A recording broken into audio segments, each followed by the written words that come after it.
Hello everybody, and thank you for joining me for my sharing of Yore Lens on L8. My name is Michelle Peterkin Walker. I'm a local artist from L8 and I get involved in digital art. So I make greeting cards, framed art from designs. I do photography and video. And as you can see, I've gone back to what was one of my first loves, videography. People may know me from Sojourner Productions. When I first started out back in the day, that's the name I went under, but people may know me now as Okoma Arts.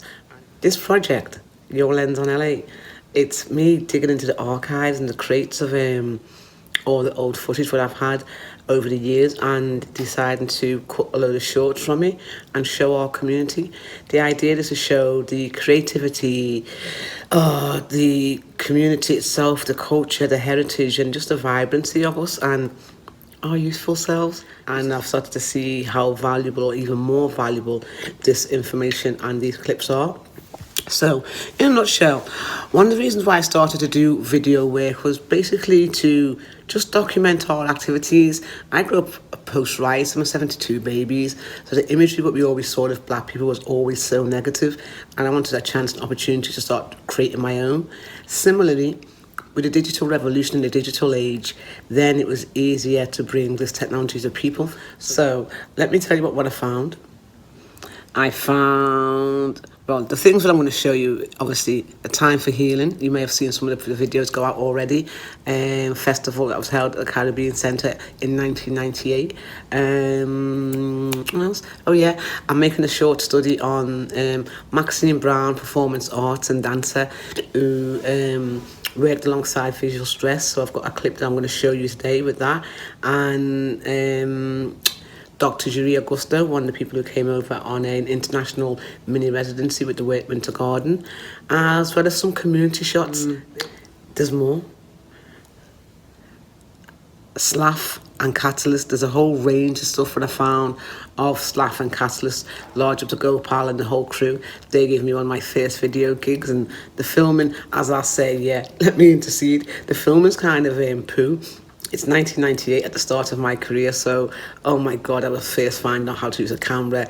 I hadn't picked up a stills camera before then, so normally I wouldn't even show this footage, but the form isn't as important to me as the content, in the sense because you can still see some of it, and it's the information what comes therein, and just be able to see us and our youthful selves in a different way, and that we exist and we still exist and continue, and we have a future, you know, that we can actually build upon and see. So that was some of the impetus for me filming and doing it.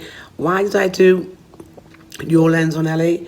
Basically because my video vibe was rekindled. I guess the COVID stuff, but now let me start with Sandy Hughes. It started with Sandy Hughes when I got involved in an archive project, Rewind Fast Forward, and just looking through some of her stuff made me go, wow, and what it done for me, how it uplifted my vibe and the whole of it, and just a creative inspiration that you can get by sharing what we've done. So Sandy's work inspired me, and then obviously the COVID. What can I do while I'm in COVID when all the art stuff stopped?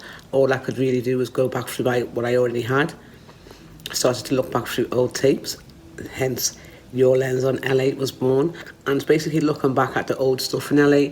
So it doesn't matter if it's Slaff, stuff on Ebony, the Black Awards, Edda Clinch and the Slavery Trail. There was a whole range of stuff I could go on, but over the years, what I filmed over the years, but what I'm aiming to do is actually seek funding to actually start cutting all these shorts up into bits and pieces and create our own archive, like Sandy has already started doing, you know, and get these archives either placed in the libraries or some other art forms where we can save and see, but generally upload them to my webpage and whatever else I'm going to upload them. But one of the things that was born out of it really important for me was people have started hitting me up already about some of the posts I've been putting out, and there was a couple of women from the Dingle Girls project. Now these are girls when we done this project in the workshop, and it was really lovely that they hit me up, and I'm going to go search out for the footage. One of the importance of it was that, you know, one of the girls' mums has passed, you know, Pam, we all know and loved in the community, and yeah, my aim is to go back and dig out this footage so I can obviously pass it on to the family, which is a blessing that if I can find that and I can do that for them. But the importance of it is bittersweet, you know. So it is sad, but it's nice that I can do something to help ease that kind of loss just by having something done immortalized on film, which we can do for ourselves. So yeah, that's me. I'm going to stop talking now and show one of the video films. So the video film I'm going to share with you is a video film on Maxine Brown, performance artist and dancer who's been dancing for over 40 years and is still with us. So check this clip out. A performance art company that I work with is Visual Stress. The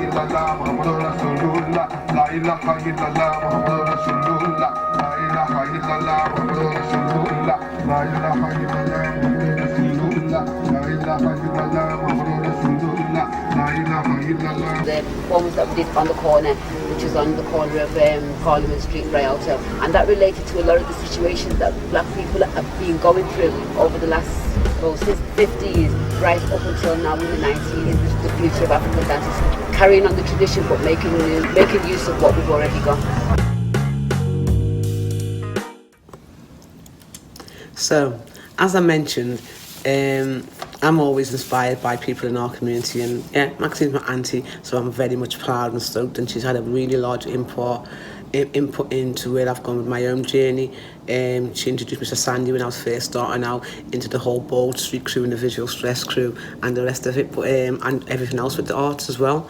So what I like about this is that, one, we're going to explore Auntie Maxine's, or Maxine Brown, the dancer, her journey through dance over the last 40 years. I've got bits and pieces of imagery that I can use, some video clips. That's why I was real lit to find some of that even bogus, ugly footage of on the corner, which is so cool, because I was inspired watching it, and even going through the footage, inspired cutting it. I'm planning to do projects, or a collaborative project with Maria at MWOCO. So all of this live art, performance art, dance, theatre, flash mob style, social commentary, what Visual Stress encompassed, is really beautiful. Even more so is the legacy which we leave. So the fact that his son Sonny is continuing the Visual Stress legacy. Visual Stress lives, you know, but the fact that Auntie Maxine is still alive, and we can honour the work that she's done, because she's done a lot of stuff all through MDI, which she's now left and now is doing it. How she's incorporated that whole journey into the whole level of well-being with what she do. But I won't spoil it. Now, I want to show you another clip. This clip is about Dr. Yore Augusto and part of the mini residency that she came and done. The background to her coming was this. Basically, we met at a film through video work again. Me and Sandy were filming something for the ISM. Our spirits connected straight away.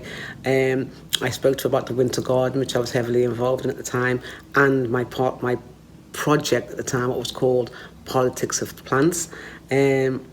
So we gelled, we spoke. She was so inspirational. What can I say about this lady? She's what? Inspirational, phenomenal, empowering, beautiful, charming, eloquent, strong. The superlatives, I'd exhaust them all, because she's just a wonderful, awe-inspiring lady, and she's just so lovely and down to earth. So Dr. G, you know I love you enough, and she loves us enough right back, and I'm still in contact with her. She gave a shout out to all the people here and said, oh, Michelle, holler back at all those woke people that she met down here. So Patrick, large up for making the time and space that he did to go drop things and come and see it and be involved, and many of the other people. I'm rambling because my time is short, so let me show you this clip from Dr. G. Tell me how you feel. Tell me how you feel. Tell me how you feel. The larger story of slavery also involves knowledge. It involves knowledge of those who were enslaved, and it involves knowledge of those who were slaves. So we're trying to bring that to the fore. Tell me how you feel.